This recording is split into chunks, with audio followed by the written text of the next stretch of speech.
बंधुओं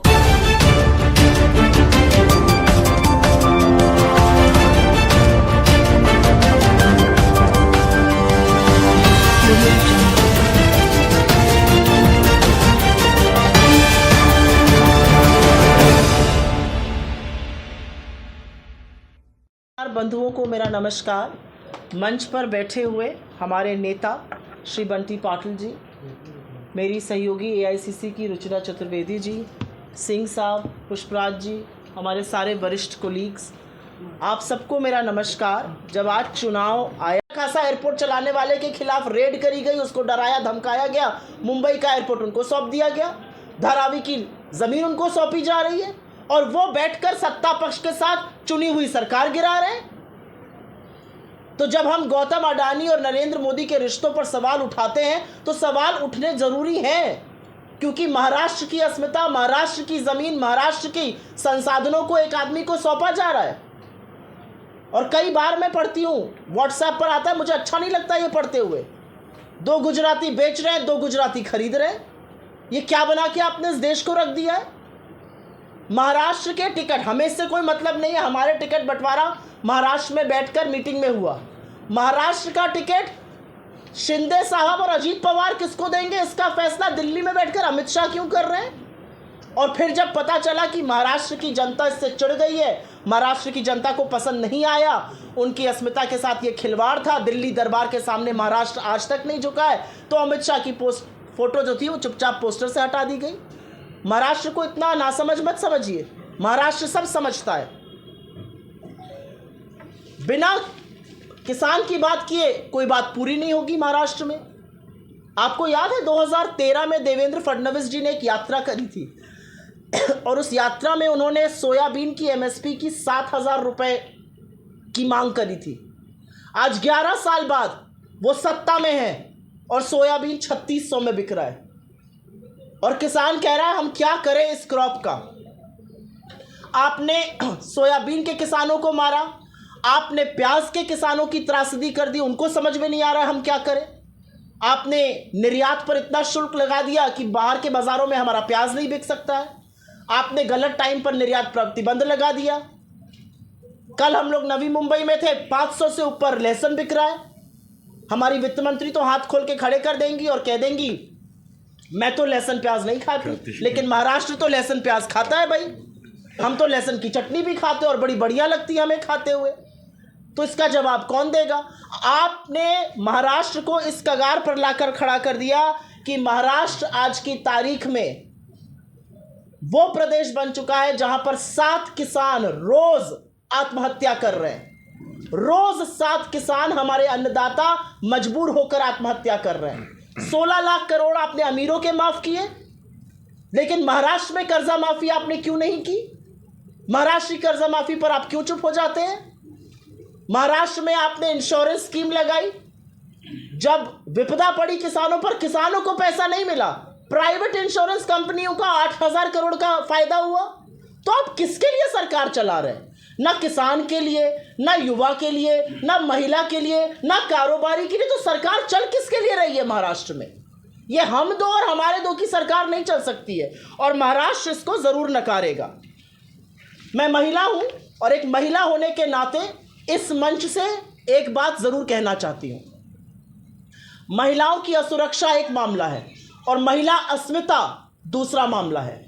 इसी कोल्हापुर में बीजेपी के धनंजय महाडिक ने जो मंच से कहा और जो शब्दों का उन्होंने प्रयोग किया कि अगर लाडकी बहिना की कुछ लाभार्थी एमवीए की रैली में जाती है तो उनका वीडियो बनाकर मुझे भेजो, मैं उनका इलाज करूंगा। मैं उनको इस मंच से कहना चाहती हूं, ये छत्रपति शिवाजी महाराज की भूमि है, ये जीजाबाई की भूमि है, ये सावित्रीबाई फूले की भूमि है और ये महिला अस्मिता के साथ खिलवाड़ बिल्कुल बर्दाश्त नहीं करेगा। बनाने हैं वीडियो, हिम्मत है तो बनवाइए हमारे वीडियो और फिर देखते हैं आप क्या कर सकते हैं।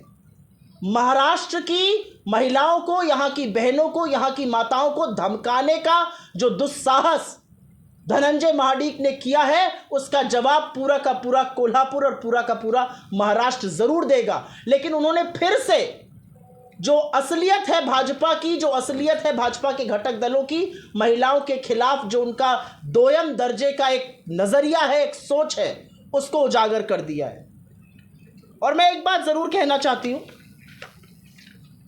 जब महाराष्ट्र में चुनाव आया तो आपने महाविकास आघाड़ी को बड़े रूप से जिताया।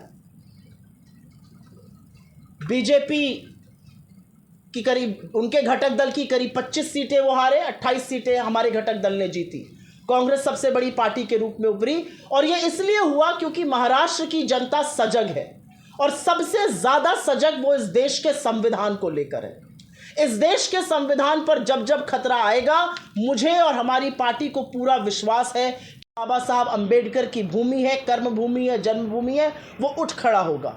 महाराष्ट्र बर्दाश्त नहीं करेगा अगर महाराष्ट्र में आरक्षण को खत्म करने की साजिश रची जाएगी, अगर महाराष्ट्र में मोदी जी आकर पिछड़ों के बारे में झूठ बोलेंगे कांग्रेस को लेकर, और आप जब सवाल पूछेगा मैं इसका जवाब ज़रूर दूंगी।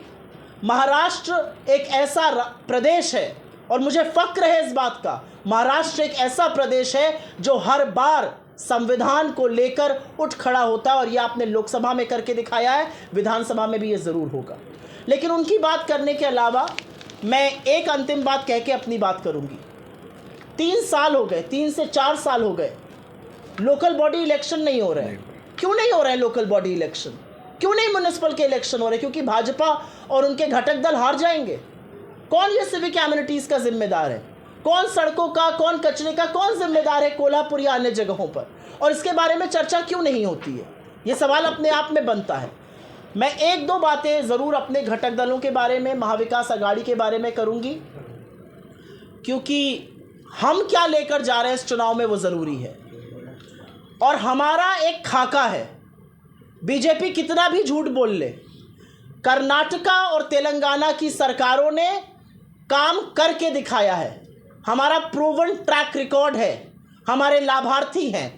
और जब हमारी योजनाओं के बारे में भाजपा ने और उनके घटक दलों ने झूठ फैलाया, तो हमने अपने दोनों मुख्यमंत्री और कर्नाटक के उप मुख्यमंत्री को मुंबई में लाकर ऐसे ही बिठा दिया, और आपके जैसे निर्भीक पत्रकारों ने उनसे सैकड़ों सवाल पूछे, और दूध का दूध और पानी का पानी हो गया, उनके झूठ का पर्दाफाश हो गया।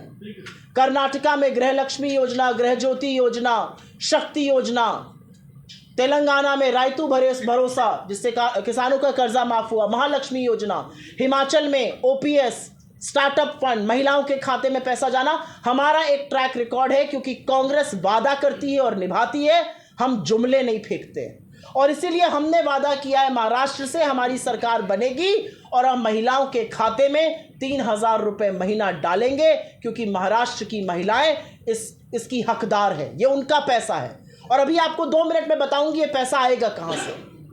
हम महाराष्ट्र के बेरोजगार युवाओं को, उनको नौकरी ना मिलने तक बेरोजगारी भत्ता देंगे 4000 रुपये प्रति महीना। हमने राजस्थान में 25 लाख रुपए की चिरंजीवी योजना चलाई थी। किसी भी घर में अगर कोई भी बीमारी आ जाती है, कोई हैवी देवी आ जाती है, घर बिकने की कगार पे आ जाता है। और हमने मन बनाया है कि हम पूरी तरह से महाराष्ट्र में वही योजना लागू करेंगे, 25 लाख की एक हेल्थ बीमा मुफ्त योजना, जिससे लोगों को स्वास्थ्य सुरक्षा मिल सके। हम किसानों का 3 लाख रुपए तक का कर्जा माफ करेंगे। यूपीए की सरकार, आपको याद हो, उसने हिंदुस्तान में सबसे बड़ी कर्जा माफी की थी, 75,000 करोड़ किसानों का कर्जा माफ किया था और मनरेगा दिया था, और उसके बाद ही रूरल इकोनॉमी का सुचक्र शुरू हुआ था। और उस रूरल इकोनॉमी को, उस किसान को कर्ज के बोझ के तले लाद दिया है भाजपा ने, और अमीरों का कर्जा माफ कर रही है। और हम पूरी तरह से जातिगत जनगणना कराएंगे, जिससे पता चले कि कितने दलित, कितने आदिवासी, कितने पिछड़े इस देश में हैं, और उनके पास क्या संसाधन है, और बड़े बड़े रसूख वाले पदों पर उनकी क्या भागीदारी है। ये राहुल गांधी का वादा है, और हम इसको पूरा करके रहेंगे। ये देश जातिगत जनगणना चाहता है। प्रचंड बहुमत वाली सरकार होने के बावजूद 10 साल तक नरेंद्र मोदी जातिगत जनगणना से दूर भागते रहे, लेकिन हम ये करके दिखाएंगे। तेलंगाना में हमने एक जातिगत सर्वे शुरू किया है, कर्नाटक की रिपोर्ट रेडी है, जल्दी ही बाहर आएगी, और हम इस राज्य में जैसे ही सरकार बनेगी वो ज़रूर करेंगे। आपके सवालों के पहले मैं ये ज़रूर बता देना चाहती हूँ कि हम आपसे 15 लाख आपके अकाउंट में आ जाएगा, 2 करोड़ सालाना रोजगार बन जाएगा, रुपया डॉलर 1 हो जाएगा, पेट्रोल का दाम 30 हो जाएगा। चीन को लाल आंख दिखाने वाले जुमले नहीं बोलते हैं, ये जुमले बोलने वाले कोई और लोग हैं जो महाराष्ट्र आकर आज भी जुमले बोल रहे हैं। हम वो बातें कहते हैं जो हम कर सकते हैं, हम वो बातें कहते हैं जो ज़रूरी है महाराष्ट्र के लिए। हमने फाइनेंशियल कैलकुलेशन किया है और 30 से 40% जो कमीशन ये सरकार खा रही है उसको ख़त्म करके पैसा बिल्कुल आ सकता है, इंटरनल एक्रूवल से हो सकता है। ज़रूर कर्जा है महाराष्ट्र पर, लेकिन कर्जा ख़त्म करने का तरीका भी इकोनॉमी के सुचक्र को चलाना है और उसके कैलकुलेशंस हमने किए हैं और हम पूरी तरह से आश्वस्त हैं सरकार बनेगी, हम इन सब चीज़ों को कारगर कर सकेंगे। आपके सवालों का स्वागत है। हमारे धर्म, हमारी संस्कृति, हमारी अस्मिता महाराष्ट्र छत्रपति शिवाजी महाराज, सावित्रीबाई फुले के महाराष्ट्र, अंबेडकर के महाराष्ट्र के खिलाफ है। हमारा धर्म क्या सिखाता है? वासुदेव कुटुंबकम। हम सबको जोड़ने की बात करते हैं। उन्होंने नफरत का ठेका लिया हुआ है। मेरा नेता कहता है राहुल गांधी हम मोहब्बत वाले, हम मोहब्बत का ठेका उठा रहे हैं। आप जोड़ के सबको क्यों नहीं चल सकते? बीजेपी को चुनाव आने पे 80-20 शमशान कब्रिस्तान कपड़ों से पहचानने लगते हैं लोगों को, इस तरह के नारे देने लगते हैं। हिंदू धर्म जोड़ना सिखाता है, हिंदू धर्म शांति सिखाता है। हम एक रहेंगे तो हमें 3,000 रुपए मिलेंगे महीने के, हम एक रहेंगे तो हमारे युवाओं को 4,000 रुपए मिलेंगे मासिक बेरोजगारी भत्ता, हम एक रहेंगे तो हमें 25 लाख की हेल्थ योजना मिलेगी। और ये जो विचार है ना बंटने और कटने का, ये वो लोग बोल रहे हैं जो बांट और काट रहे हैं। आप ही दंगा फैलाते हैं। आपने कोल्हापुर जैसी जगह में भी दंगा फैलाने का दुस्साहस और दुष्कर्म करने की कोशिश की है और ये कोल्हापुर जानता है। और मैं इस पे ज्यादा कुछ कहूं, उससे ज्यादा तो अजीत पवार बोल रहे हैं। अजीत पवार ने क्या बोला है? ये नारा महाराष्ट्र में नहीं चलेगा। महाराष्ट्र सौहार्द का प्रदेश है, बाहर वाले अपने प्रदेश में चला ले। मैं उत्तर प्रदेश से आती हूँ, ये नारे उत्तर प्रदेश में भी नहीं चल रहे हैं। यही नारे लेकर शुरू हुई थी भाजपा की कैंपेन लोकसभा की, आपको याद हो क्या था नारा? 400 पार। यही नारे बोल बोल कर 240 पर लाकर इस देश की जनता ने पटक दिया और आज नरेंद्र मोदी एक अल्पमत की कोalition गवर्नमेंट चला रहे हैं, बैसाखियों के सहारे। तो मेरा अपना मानना है कि महाराष्ट्र, कल मैंने एक बच्चे को देखा, उसने खड़े होकर टीवी चैनल पर भाजपा के प्रवक्ता से कहा ये सवाल आपके लिए है, आप बटेंगे कटेंगे की बात करते हैं, हम कहते हैं पढ़ेंगे बढ़ेंगे। महाराष्ट्र ये नारा देना चाहता है। महाराष्ट्र अपने ओर से बोल रहा है, हमें बोलने की जरूरत ही नहीं है। वो कह रहा है पढ़ेंगे तो बढ़ेंगे, एकजुट रहेंगे तो शांत रहेंगे, और हम ऐसा महाराष्ट्र चाहते हैं। महिलाओं को जो पैसे देने की बात है, ये सब एज ए अपोजिशन कुछ आवाज नहीं उठाते लोग। जो डरते थे वो भाजपा में शामिल हो गए।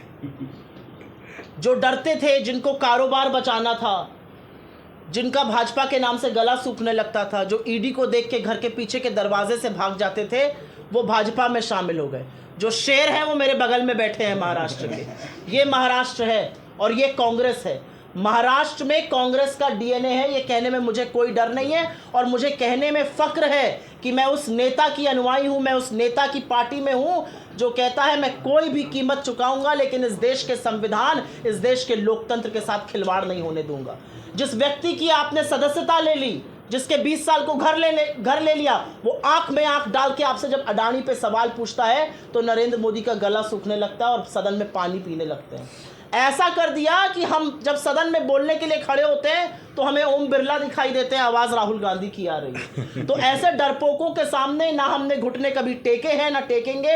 हम वो लोग हैं जिनकी शहादत इस देश की मिट्टी में शामिल है। हमने इस देश की आज़ादी के लिए बलिदान दिया है। हम नहीं डरते हैं, डरते आरएसएस वाले और उनके लोग हैं। और जो ईडी वगैरह से डरते थे वो सब डरपोक जा चुके हैं।